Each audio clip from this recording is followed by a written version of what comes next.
Hello guys, कैसे हैं आप सब। मैं हूं आपका मेंटोर अर्जुन दुआ। आपका मेरे चैनल एनसीईआरटी मैथ्स गुरु पर स्वागत है।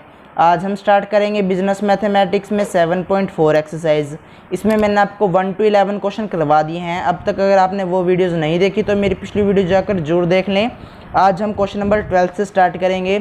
स्टार्ट करने से पहले आप अगर हमारे चैनल पर नए हैं तो चैनल को सब्सक्राइब कर लें, बेल आइकन को प्रेस कर लें ताकि आपको बिजनेस मैथमेटिक्स से रिलेटेड नए नए वीडियोस की नोटिफिकेशन सबसे पहले मिल जाएं। और इस वीडियो को अपने दोस्तों को शेयर करना ना भूलें। आप हर सोशल मीडिया पर इसको शेयर कर सकते हैं। तो यहाँ पर देखिए, अब हम स्टार्ट करते हैं हमारा क्वेश्चन नंबर 12। तो आप अपनी बुक में देखिए, an oil company requires 13,000, 20,000 and 15,000 barrels of high grade, medium grade and low grade oil respectively. तो एक ऑयल कंपनी है जिसको रिक्वायरमेंट्स रहेंगी 13,000 हाई ग्रेड ऑयल की, इस तरह से 20,000 मीडियम ग्रेड ऑयल, 15,000 लो ग्रेड ऑयल। तो देखिए यहाँ पर जो बैरल्स हैं वो हमारे पास 3 तरह के हो गए, high grade, medium and low. उसमें जो बैरल्स बताए गए कितने होने चाहिए, 13,000 हाई के, 20,000 मीडियम के और लो के 15,000। उसके बाद देखिए क्वेश्चन में हमारे पास क्या है, refinery A produces 100, 300 and 200 barrels per day of high grade, medium grade and low grade oil respectively. जो ए रिफाइनरी है वो क्या प्रोड्यूस करती है, ऑयल प्रोड्यूस कर रही है। हाई ग्रेड के 100 बैरल हैं, मीडियम ग्रेड के 300 हैं, इस तरह से लो ग्रेड के 200 बैरल जो हैं प्रोड्यूस कर रही है। इस तरह से नेक्स्ट हमें गिवन है, देखिए, while refinery B produces 200, 400 and 100 barrels per day of high grade, medium grade and low grade oil respectively. जो बी कंपनी है वो किस तरह से कर रही है प्रोड्यूस, 200 हाई के हैं, 400 मीडियम के एंड लो के 100 हैं। उसके बाद देखिए नेक्स्ट इन्फॉर्मेशन हमारे पास क्या है, if refinery A cost ₹400 per day and refinery B cost ₹300 per day to operate. तो यहाँ पे देखिए, यहाँ पे कॉस्ट बताई गई है ए की पर डे के अकॉर्डिंग कितनी है, 400। इस तरह से जो बी है उसकी है 300। उसके बाद नेक्स्ट हमारे पास क्या है, how many days should each be run to minimise cost while satisfying requirements. तो यहाँ पर हमें क्या करना है, कितने कम से कम दिन लें, हमें उतने दिन बताने हैं कि सब कुछ जो है हम उसका यूज़ कर लें, यानी कि इसमें हमें डेज फाइंड करने हो तो होंगे, तो इसलिए हमने यहाँ पर लेकर चल रहे हैं। देखिए रिफाइनरी ए जो है, तो आपको जैसे कि पता है कि यहाँ पे मैंने आपको बताया हुआ है कि हम लेट कर चलते हैं। तो यहाँ पर हमें करना होगा, देखिए, लेट द रिफाइनरी ए, जो ए रिफाइनरी है वो कितना प्रोड्यूस करती है, एक्स। इस तरह से बी जो है उसका है वाई, उसको हम लेट कर चलते हैं। रिफाइनरी ए को हमने एक्स लिया, रिफाइनरी बी को हमने वाई लिया। तो अब यहाँ पर टोटल कॉस्ट हमें बतानी होती है, तो उसको हम किससे डिनोट करते हैं, जेड से। एकदम सही बताया आपने, जेड से हम इसको डिनोट करेंगे। तो हमने यहाँ पे लिखा Z be the total cost. तो यहाँ पे जेड जो होगा वो टोटल कॉस्ट को रिप्रेजेंट करेगा। जैसे कि ए के लिए हमारे पास 400 कॉस्ट बताई गई है पर डे, इस तरह से 300 वाई के लिए पर डे कॉस्ट बताई गई है बी के लिए। तो हमने टोटल करनी है, तो उसको हमने किस तरह से लिखा, 400 into x plus 300 into y. तो यहाँ पे टोटल जो है कॉस्ट आ जाएगी, उसको जो भी करना होगा मैक्सिमाइज या मिनिमाइज, उसके अकॉर्डिंग हमने यहाँ पर लिखना है मैक्सिमाइज या मिनिमाइज। क्वेश्चन में हमें बताया गया मिनिमाइज, तो इसीलिए हमने यहाँ पर लिखा है मिनिमाइज। फिर हमारे सब्जेक्टिव कंस्ट्रेंट्स आते हैं। तो सब्जेक्ट्स क्या रहेंगे, जो हमारे टेबल हमने जो बनाया उसके अकॉर्डिंग ही चलेंगे। जैसे कि पहले हमारे पास है, देखिए यहाँ पर 100x, तो हमने यहाँ पे देखिए पहले 100 है, फिर 200, तो हमने उसी की तरह चलना है, 100x प्लस 200y। अब मिनिमम है, यानी कि उससे ज़्यादा हमारे पास हो सकती है, कम से कम इतनी तो होने ही चाहिए। तो क्या लेंगे, 100x plus 200y greater than and equal to, यानी कि 100x प्लस 200y वो बड़ा रहेगा किससे, 13,000 से। इस तरह से नेक्स्ट हमारे पास 300x plus 400y greater than and equal to 20,000। इस तरह से 200x plus 100y equal to और किसके लेस देन, ग्रेटर देन रहेगा 15,000 से। तो इस तरह से देखिए हमने लिखा 100x plus 200y greater than and equal to 13,000, 300 plus 400। देखिए यहाँ पे इस तरह से हमारे पास था 300 and 400 less than greater than and equal to किससे रहेगा, 20,000 से। इस तरह से 200 प्लस 100 किससे ग्रेटर रहेगा, 15,000 से। जो हमने टेबल के अकॉर्डिंग लिखना है ये सब। और जैसे कि मैंने आपको बताया है जेड एक्स और वाई कभी भी नेगेटिव नहीं रहेंगे, इसलिए उसको हमने लेना होता है 0 से ग्रेटर देन, यानी कि x greater than and equal to 0। 0 हो सकता है लेकिन नेगेटिव में नहीं होना चाहिए। तो अब हमारे पास जो ऑब्जेक्टिव है उसको हमने लिखा z equal to 400x plus 300y। अब जो हमारे पास इन इक्वालिटीज़ हैं उसको हमने क्या करना होता है, इक्वालिटीज़ में बनाना होता है। तो इक्वालिटीज़ में बनाने के लिए क्या करते हैं, ये जो साइन दिए गए हैं इन साइन को हटाकर इक्वल का साइन आ जाएगा। तो देखिए को इक्वेशन बनती जाएगी हमारे पास x plus 2y equal to 130, 3x plus 4y equal to 200, 2x plus y equal to 150। तो देखिए ये इक्वेशन हमारे पास किस तरह से बनी। अभी तो हमारे पास इक्वेशन ये थी, अब हमारे पास इक्वेशन आ गई है दूसरी। वो किस तरह से, आप देखिए अगर इसमें से अगर आप कॉमन लें, कॉमन भी हम ले सकते हैं, यानी कि दोनों तरफ से हम एक सेम हटाएं। तो देखिए जैसे कि 100 यहाँ से कॉमन लें तो यहाँ पे 1x हो जाएगा यानी कि x, यहाँ पे 2y, और यहाँ से अगर हमने 100 कॉमन लिया तो 2 0 कम हो जाएंगे तो 130 हो जाएगा। इस तरह यहाँ पे भी हमने वही किया, 100 कॉमन लिया तो 3x, 4y, यहाँ पे हमारे पास 200। इस तरह से यहाँ पे भी 100 कॉमन तो 2x plus y equal to किसका हो जाएगा 150 के। तो यहाँ पे हमने वही किया, x हमने जो है इन सब तीनों इक्वेशन में से 100 कॉमन लिया दोनों तरफ से, जिससे हमारे पास ये 3 इक्वेशन आ गई। आप इन कभी यूज़ करके सॉल्व कर सकते हैं, आप कॉमन लेकर भी सॉल्व कर सकते हैं, कोई प्रॉब्लम नहीं होगी। अब आपने क्या करना है, फर्स्ट इक्वेशन में चाहे आपने ये इक्वेशन ली है चाहे ये वाली इक्वेशन ली हो, आपने क्या करना है, सबसे पहले एक बार x की जगह पर 0 और एक बार y की जगह पर 0 सब्स्टिट्यूट करना है एक इक्वेशन में। फर्स्ट इक्वेशन में हमने x की जगह पर 0 रखा, यहाँ पे x की जगह 0 हुआ तो 2 इसके नीचे आकर डिवाइड में हो जाएगा। तो सॉल्व करेंगे आपने सॉल्व कर ही यहाँ पर लिखनी है। जैसे कि मैंने तो यहाँ पर लिख दिया कि फ्रॉम इक्वेशन फर्स्ट हमारे पास ये आ जाता है। आपने ये वैल्यूज़ भी बतानी है कि हमने यहाँ पर लिखा पुट x इक्वल टू 0, फिर यहाँ पे हमारे पास ये वैल्यू आई है। जैसे कि मैंने आपको पिछली वीडियोस में भी बताया हुआ है, आपको ये सब करना होगा। तो हमारे पास जब हम x की जगह पर 0 रखेंगे तो अब हमारे पास फर्स्ट इक्वेशन में y की वैल्यू 65 आ जाएगी। इसी तरह से जब हम y की जगह पर 0 रखेंगे तो x की वैल्यू हमारे पास 130 आ जाएगी। आपने सॉल्व करके देखनी है, आपने एग्जाम में भी सॉल्व कर ही लिखनी होगी, डायरेक्ट आपने इस तरह से नहीं लिखना। उसके बाद इक्वेशन सेकंड में क्या करेंगे, इक्वेशन सेकंड में भी आपने एक बार x को 0 करना है, एक बार y को 0 करना है। आप कोई भी नंबर सब्स्टिट्यूट कर सकते हैं, ज़रूरी नहीं कि जैसे कि मैंने यहाँ पर 0 लिखा है तो आप 0 ही सब्स्टिट्यूट करें, आप 1 भी सब्स्टिट्यूट कर सकते हैं, 2 भी, 3 भी, कोई भी नंबर सब्स्टिट्यूट कर सकते हैं। 0 मैंने इसलिए किया ताकि यहाँ से हमें पता लग जाए कि एंड पॉइंट उसका क्या होगा, यानी कि ये नहीं कि जैसे मैंने मान लीजिए कोई भी नंबर लिया होता, अब मेरे ग्राफ की लाइन इस तरह से आ जाती, अब मुझे नहीं पता कि ये इस तरफ भी जाएगी या इस तरफ जाएगी, तो ये इसीलिए हमने यहाँ पे 0 0 सब्स्टिट्यूट किया है ताकि वो ग्राफ से टच हो जाए। इसलिए यहाँ पे हमने x को 0 लिया तो y हमारे पास 50 आ जाएगा सेकंड इक्वेशन में। इस तरह से जब हमने y को 0 लिया x हमारे पास 66.6 आ जाएगा। इस तरह आपने थर्ड इक्वेशन में भी x को एक बार 0 लेना है, जिससे y की वैल्यू हमारे पास 150 आ जाएगी। इस तरह से फिर आपने क्या करना है, y की जगह पर 0 रखना है और x की वैल्यू हमारे पास 75 आ जाएगी। तो आपने सब इन तीनों इक्वेशन में एक एक कर सब्स्टिट्यूट करना है, नंबर आप कोई भी रख सकते हैं। जब हमारे पास पॉइंट्स आ जाएंगे फिर हम क्या करते हैं, ग्राफ बनाते हैं। एकदम सही बताया। तो अब ग्राफ बनाने के लिए सबसे पहले एक वर्टिकल और एक हॉरिजॉन्टल लाइन, वर्टिकली और हॉरिजॉन्टल लाइन लगाएंगे, जहाँ दोनों मीट करती हैं वो हमारा ओरिजिन ओ पॉइंट। फिर हमने क्या करना होता है, इक्वल गैप लेना होता है। जैसे कि 20 का मैंने यहाँ पर लिया है, 20, 40, 60, 80, 100, इस तरह से यहाँ पर भी एक्स एक्सिस में भी 20, 40, 60, 80 गैप इक्वल लेना है। जब गैप हो जाए हमारे पास ग्राफ बन जाएगा, यानी कि अभी हमने लाइंस ड्रॉ नहीं किया, सिर्फ अभी हमने एक स्ट्रक्चर तैयार किया है, उस पर एक्स एक्सिस लिख लेना है। देखिए जैसे कि यहाँ पे नेगेटिव एक्स एक्सिस हो जाएगी या एक्स डैश लिख सकते हैं, यहाँ पे एक्स, इस तरह से यहाँ पे हमने वाई डैश या फिर वाई नेगेटिव लिखिए या फिर वाई, तो इस तरह से हमने लिखना होगा। अब जो हमारे पास पॉइंट्स आए हैं उनको हम सब्स्टिट्यूट करते हैं। तो सबसे पहले हमारे पास है फर्स्ट इक्वेशन के लिए 0 एंड 65। पहले हम x का ही लेकर चलते हैं, यानी कि इसको रीड 0 एंड 65 ही करेंगे।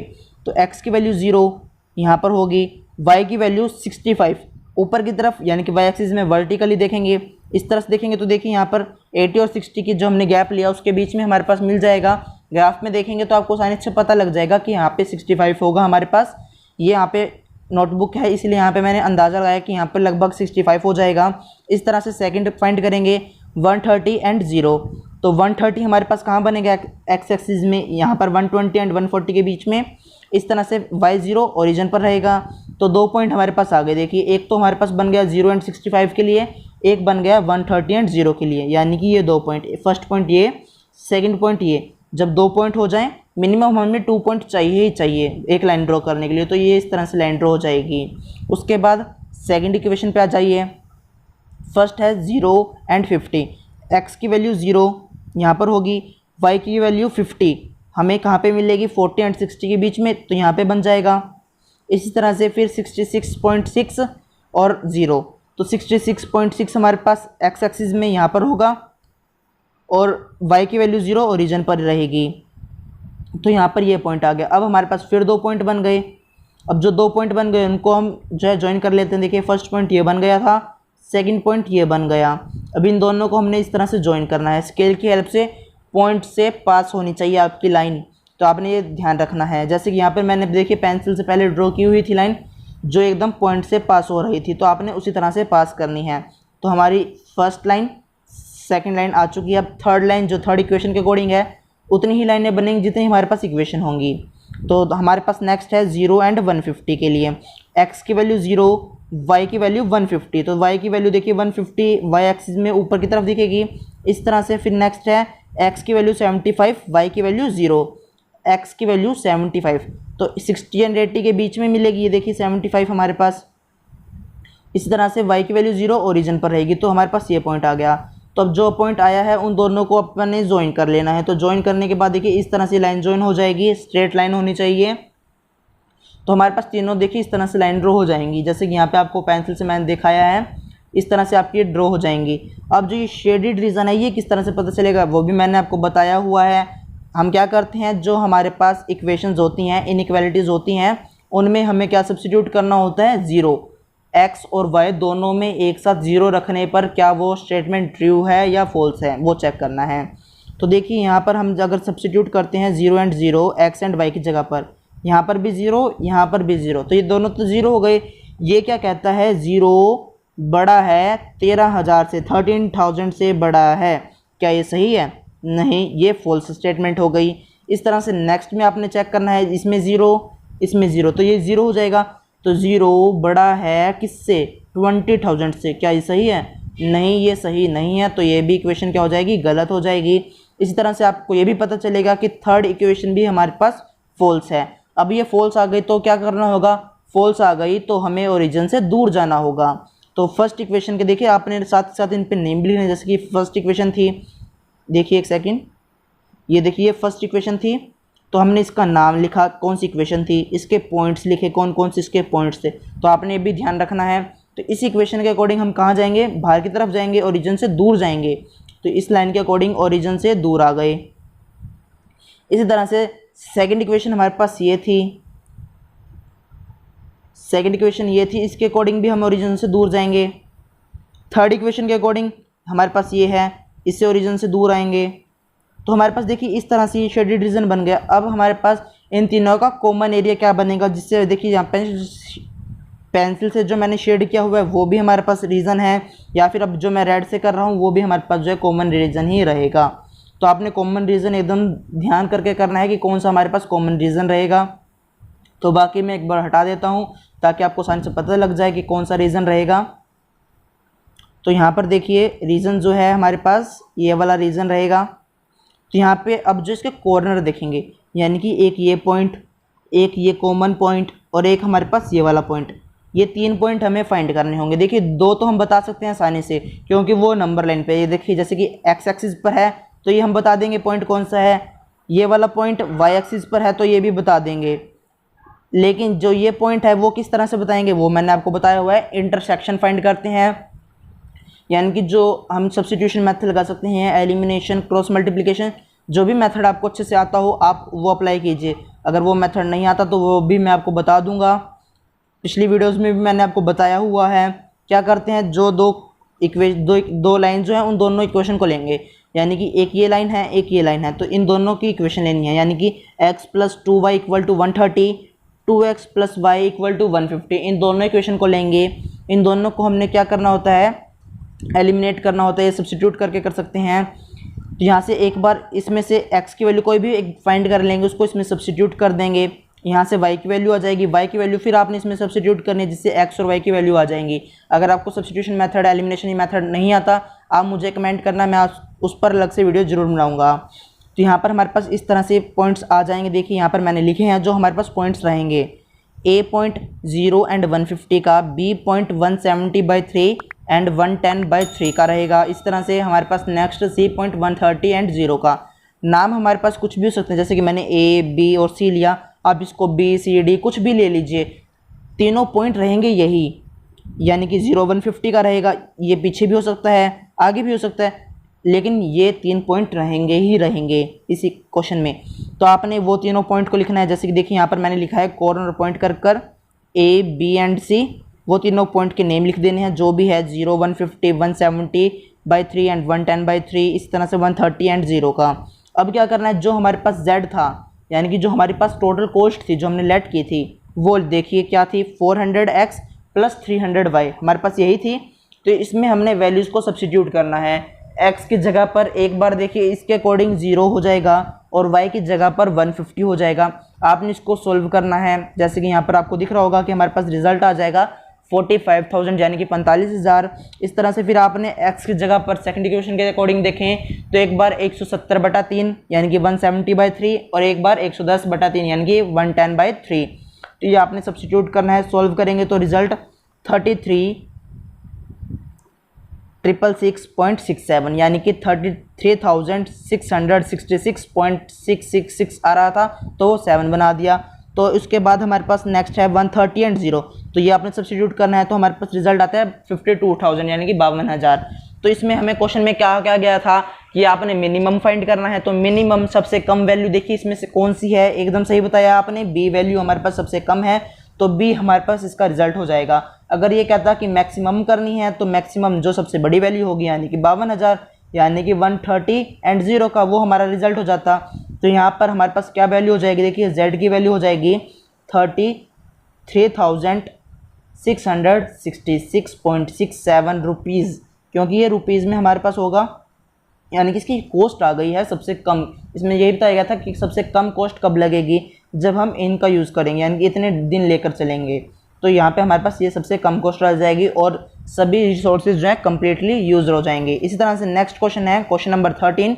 इस वीडियो में हम 2 क्वेश्चन करेंगे, question number 12 and question number 13। तो क्वेश्चन नंबर 13 है हमारे पास, आप अपनी बुक में देखिए, a man has ₹1,500 for purchasing wheat and rice, a bag of rice and a bag of wheat cost ₹180 and 120 respectively.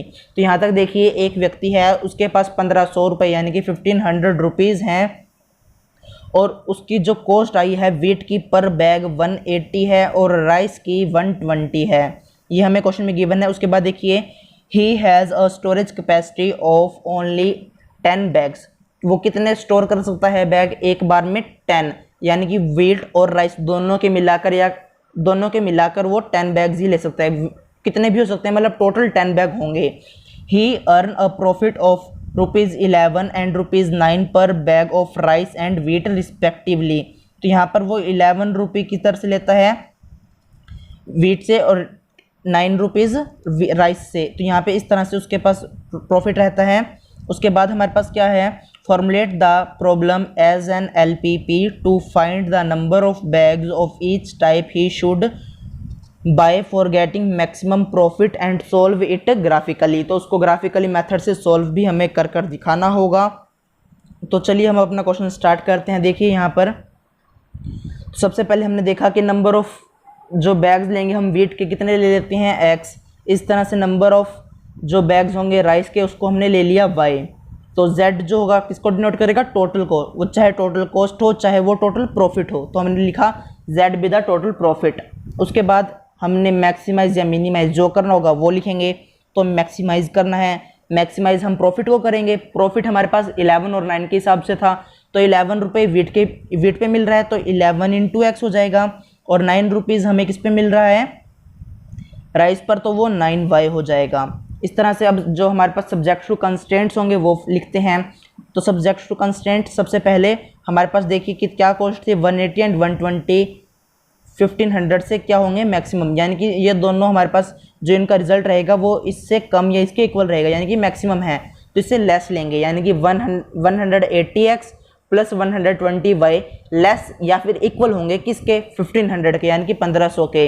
इस तरह से टोटल बैग हम कितने ले सकते हैं दोनों के मिलाकर, यानी कि x और y को अगर हम जोड़ते हैं तो वो किसके इक्वल होंगे, यानी कि उसके इक्वल या उससे कम होंगे 10 से।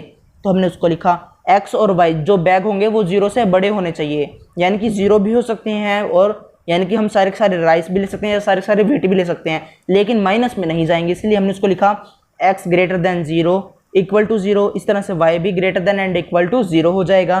फिर हम अब हमारा ऑब्जेक्टिव जो फंक्शन है उसको देखेंगे। सबसे पहले ऑब्जेक्टिव फंक्शन लिखा z is equal to 11x plus 9y। अब जो हमारे पास कंस्ट्रेंट्स थे उनको हमने किस में लिखना होता है, एकदम सही बता रहे हैं, इक्वालिटीज़ में, क्योंकि ये इनइक्वालिटीज़ हैं। इक्वालिटीज़ के लिए हम इक्वल का निशान लगा देंगे, और अगर इनमें से कुछ कॉमन आता होगा तो कॉमन भी हम फाइंड कर सॉल्व कर सकते हैं। जैसे कि देखिए यहाँ पर अगर आप ध्यान से देखेंगे तो यहाँ पर हमारे पास क्या चीज़ कॉमन आती है कि 180, 120 एंड 1500 जो है, इनमें से क्या कॉमन आ सकता है। तो हम अगर हम इनमें से कॉमन लें तो हमारे पास देखिए 6x 4y और 50, तो इसमें से कॉमन लेकर आपने सॉल्व करना है, यानी कि इसमें से हमने क्या कॉमन लिया, 300 कॉमन ले लिया, जिससे हमारे पास ये तीनों रिजल्ट रह जाएगा। उसके बाद x plus y equal to 10। तो आप बिना कॉमन के और कॉमन समेत दोनों ही कोई भी मेथड आप अप्लाई कर सकते हैं। आप इन दोनों इक्वेशन से भी सॉल्व कर सकते हैं, इन दोनों इक्वेशन से भी सॉल्व कर सकते हैं। सॉल्व करने लगें तो यहाँ पे इक्वल का जरूर साइन कर लेना। फिर इसमें हम सब्स्टिट्यूट करेंगे वैल्यू 0 0, एक बार x को एक बार y को, इस तरह से दूसरी इक्वेशन में भी, या फिर कोई भी नंबर जैसे कि मैंने आपको बताया हुआ है।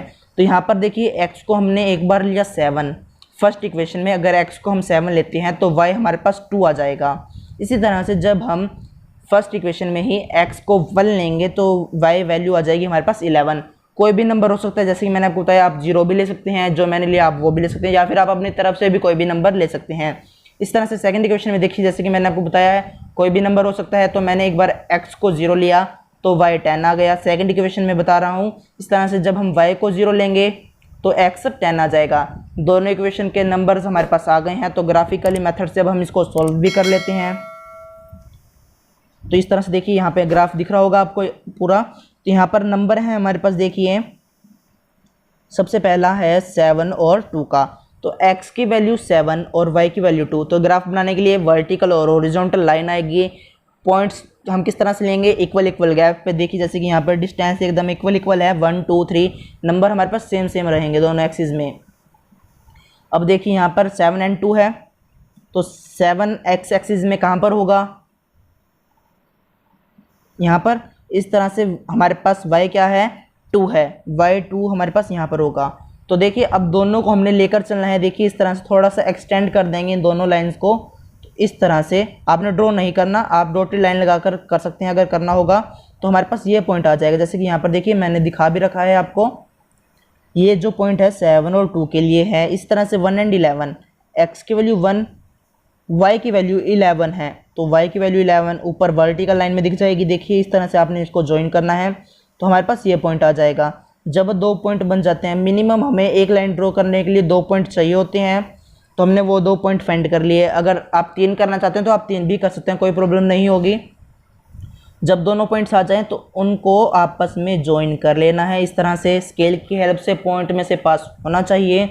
इस तरह से अब सेकंड भी आ जाइए। एक बार x 0 है ओरिजिन पर और y की वैल्यू 10 है, तो यहाँ पर आ जाएगा। इस तरह से एक बार y 0 है ओरिजिन पर रहेगा, x की वैल्यू 10 है, तो वो यहाँ पर आ जाएगा।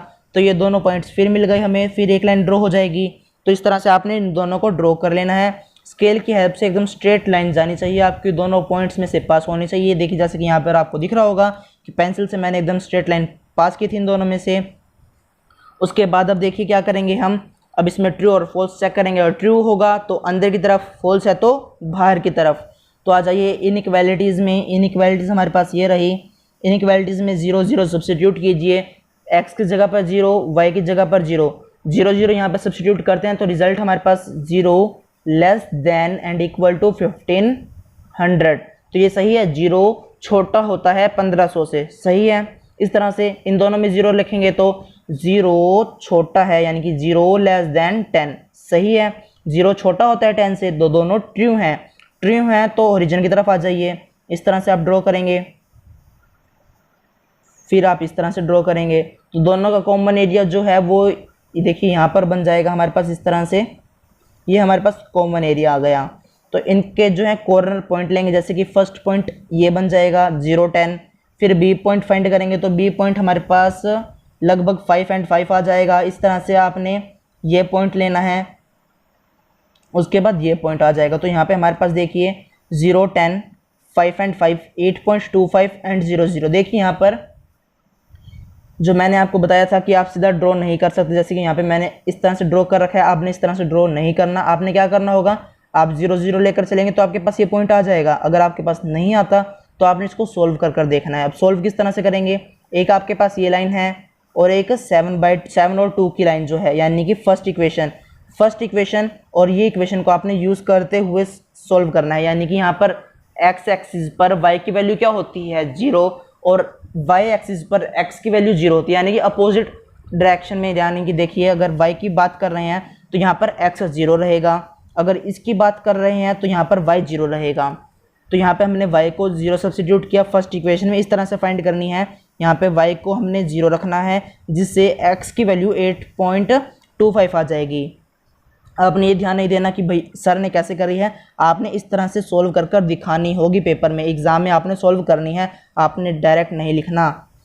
इसके बाद जब हमने ये फाइंड कर लेंगे, जब हमने कॉर्नर पॉइंट सभी फाइंड कर लिए, उसके बाद हम क्या करेंगे, हमारे कॉर्नर पॉइंट के अंदर z की वैल्यू को सब्स्टिट्यूट कर देंगे। देखिए z की वैल्यू 11x प्लस 9y थी, उसमें एक बार हमने 0 10 5 and 5 8.25 and 0 0 and 0 आपने सब्स्टिट्यूट करना है। देखिए जैसे कि यहाँ पर मैंने लिखा है, आपने इस तरह से सोल्व कर देखना है। आपको यहाँ पर जो भी कहा जाएगा मैक्सिमम या मिनिमम, उसके अकॉर्डिंग आपने सोल्व करना है। आपको यहाँ पर मैक्सिमम बताया गया तो मैक्सिमम हमारे पास क्या आ जाएगी 5 and 5 पर, यानी कि दोनों के दोनों बैग अगर हम वेट के भी 5 लें, राइस के भी 5 लें तो हमारा पास जो सबसे ज़्यादा प्रॉफिट हो जाएगा। तो यहाँ पर हमारे पास रिजल्ट क्या आ जाएगा, therefore the maximum value of z is 100 at point B point क्या है 5 and 5।